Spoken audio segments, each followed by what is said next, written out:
بسم اللہ الرحمن الرحیم۔ السلام علیکم ورحمۃ اللہ وبرکاتہ۔ اگر آپ ہمارے چینل پر نئے ہیں تو ایسے اسلامی وظائف و واقعات کے لیے ہمارے چینل کو سبسکرائب کریں اور ساتھ میں بیل آئیکن کو بھی دبائیں تاکہ ہماری ہر نئی آنے والی ویڈیو آپ تک پہنچ سکے۔ یہ کہانی ایک گناہگار شخص کی ہے جو قبر میں ہر گناہ اور گناہگار کا انجام دیکھتا ہے۔ اس دن اتوار کا دن تھا۔ میں کافی تک چکا تھا۔ بچوں سے کھیل کود پر شام میں بکنگ پر گیا۔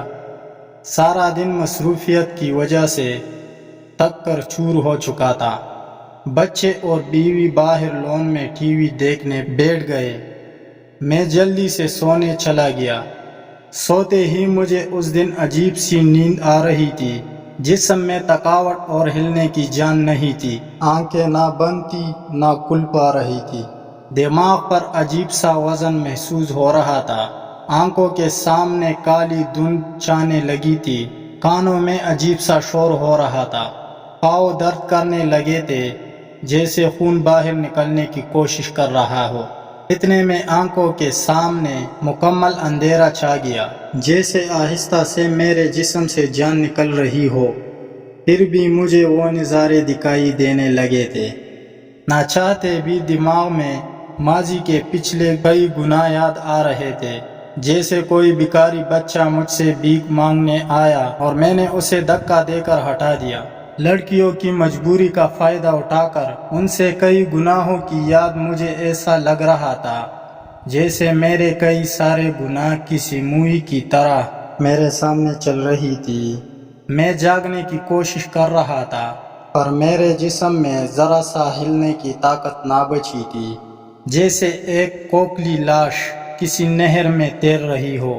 میرے کانوں میں اذان کی آواز گونج رہی تھی اور اس دوران میرے ہنسنے اور بات چیت کی یاد، نماز پر جان بوجھ کر نہ جانا، ان سب یادوں سے ایک خوف طاری ہونے لگا تھا۔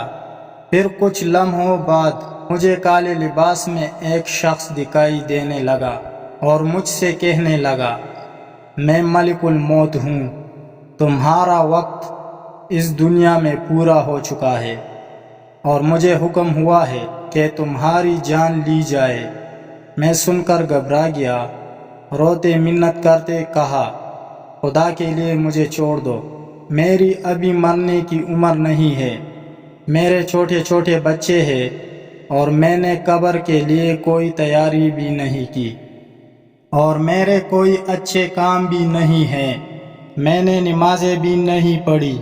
خدا کے لیے مجھے آخری موقع دو تاکہ میں نماز پڑھوں، اچھے کام کروں، خدا کو راضی کروں تاکہ قبر کے عذاب سے بچ جاؤں۔ میری التجائیں سن کر وہ مجھ سے افسوس کرنے لگا اور کہنے لگا، اے ابن آدم، کیا تمہیں معلوم بھی تھا کہ موت کی کوئی عمر نہیں؟ تو تم نے یہ سب اچھے کام پہلے کیوں نہیں کیے؟ تم دنیا میں جس کام کے لیے آئے تھے وہ تم بھول گئے، اور جنہوں کے لیے تم نے دنیا میں کام کیا تو وہ آج تیرے سب کہاں ہیں؟ افسوس تم نے ساری زندگی بڑے بڑے واسطے بنائے، وہ بھی آج تمہیں موت سے نہیں بچا سکتے، کیونکہ خدا کی طرف سے تمہاری جان لینے کا حکم ہوا ہے جسے کوئی بھی ٹال نہیں سکتا۔ اب تمہارے جیسے اعمال ہوں گے ویسا ہی برتاؤ ہوگا تم سے۔ وہ میری روح قبض کر چکا تھا اور اب میں اسی بیڈ پر لاش کی طرح سویا ہوا تھا۔ میرے چاروں طرف میری بیوی، بچے اور خاندان والے موجود تھے۔ سب میرے لیے رو رہے تھے۔ کچھ فون پر ادھر ادھر میرے مرنے کی اطلاع دینے لگے۔ عورتیں دارے مار کر میری لاش پر رو رہی تھی، جن کی آواز سے میری روح کو تکلیف پہنچ رہی تھی۔ میں سب کچھ دیکھ اور سن پا رہا تھا پر بول نہیں سکتا تھا۔ میری نظریں وسیع ہو چکی تھی، مجھے سب کچھ آسانی سے دکھائی دے رہا تھا۔ گھر میں مہمانوں کا آنا جانا بڑھنے لگا۔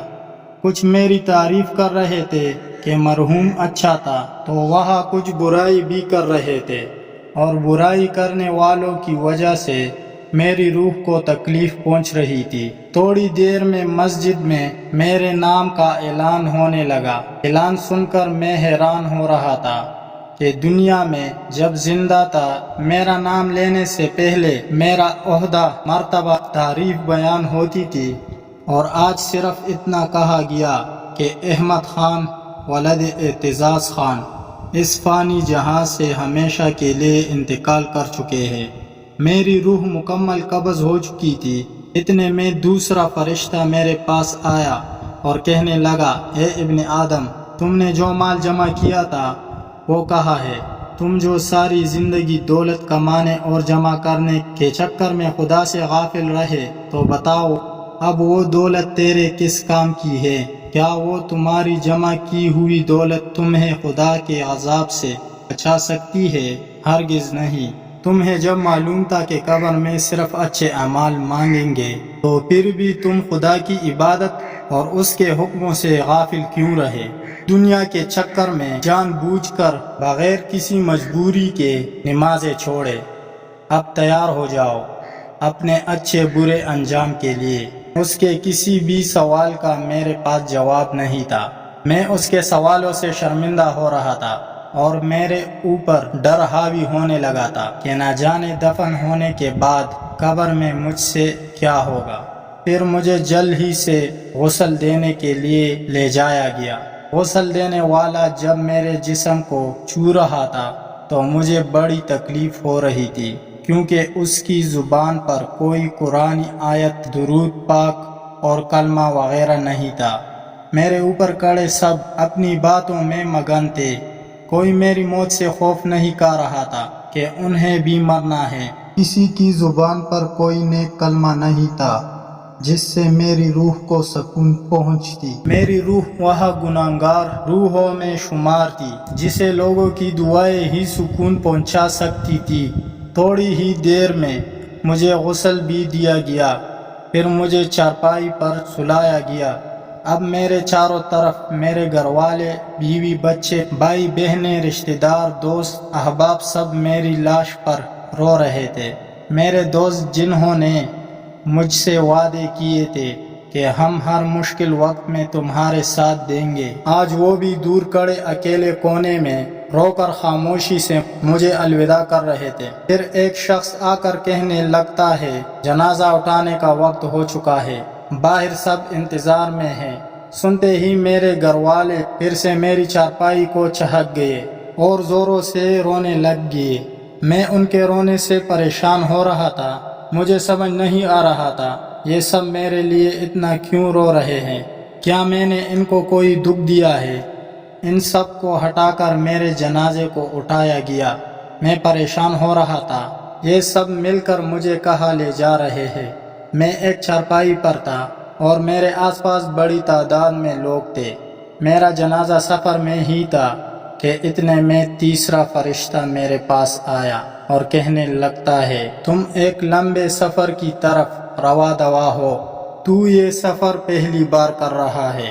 سفر کے اہتمام پر تمہیں ایک تنگ مکان میں دفنایا جائے گا، جس مکان میں تم پہلے کبھی نہیں رہے، اور اگر تمہارے اعمال اچھے ہوں گے تو وہ تنگ مکان تمہیں تنگ نہیں لگے گا، اور اگر تیرے اعمال اچھے نہیں ہوں گے تو وہ تنگ مکان مزید تمہیں تنگ لگے گا، کیونکہ سب اپنے اعمال سے ہی اس مکان کو کشادہ اور تنگ کرتے ہیں۔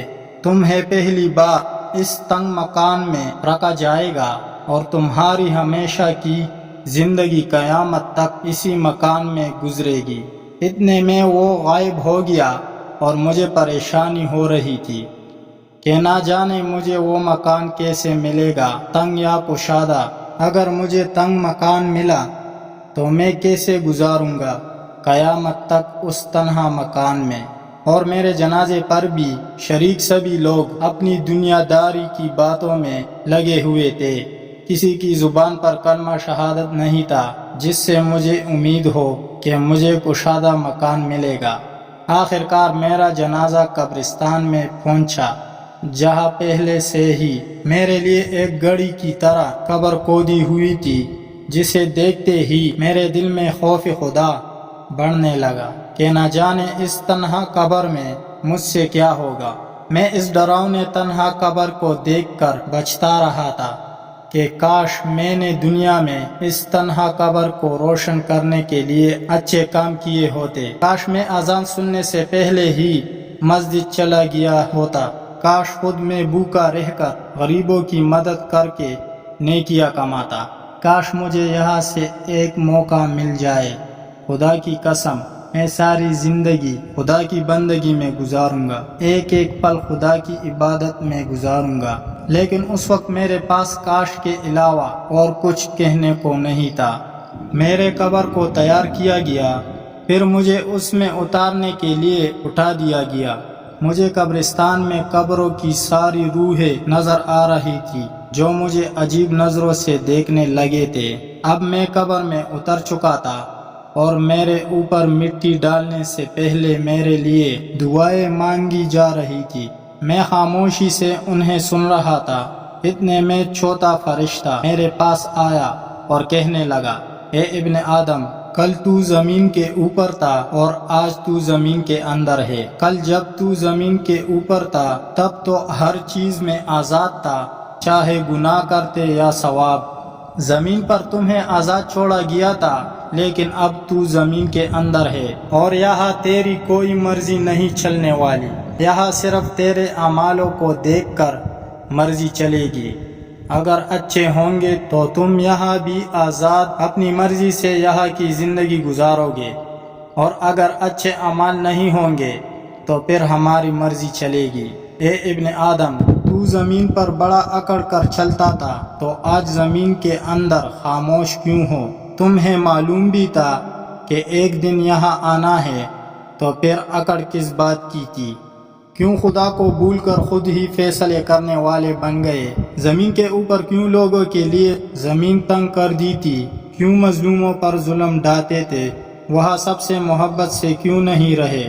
کاش تم نے وہاں تکلیف برداشت کی ہوتی تو آج یہاں تمہیں تکلیف نہ ملتی۔ وہاں تم نے اگر مدد کی ہوتی تو یہاں بھی تیری مدد ہوتی۔ تم نے وہاں رحم کیا ہوتا تو یہاں بھی تم پر رحم ہوتا۔ وہاں تم نے معاف کیا ہوتا تو یہاں بھی تمہیں معاف کیا جاتا۔ تم بھول چکے تھے کہ خدا کی مرضی سے یہاں بھی تمہیں آنا ہے۔ اس کے کڑے سوالوں سے مزید میری روح کو خوف ہونے لگا تھا۔ اب میری اوپر مٹی ڈالی جا رہی تھی، وہ منظر مجھے ڈرا رہی تھی، میں چیخ رہا تھا۔ اگر آپ کو ہماری اس طرح کی ویڈیو پسند ہے تو اس کے دوسرے حصے کو دیکھنے کے لیے کمنٹس ضرور کیجیے۔